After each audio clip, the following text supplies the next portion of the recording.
So Career Spark is an event that's put on in downtown Peoria at the Civic Center. It's a way for the kids to kind of get a hands-on experience with a variety of different careers. So people from all over the central Illinois area, they kind of volunteer their time here to show kids who are in these different professions. The kids can ask questions and they create hands-on experiences within their own professions.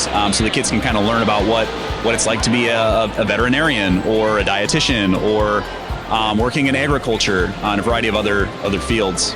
It's kind of a neat thing. Formulating these diets? Well, with the event being called Career Spark, like I think the ultimate goal is for them to really start thinking about their future.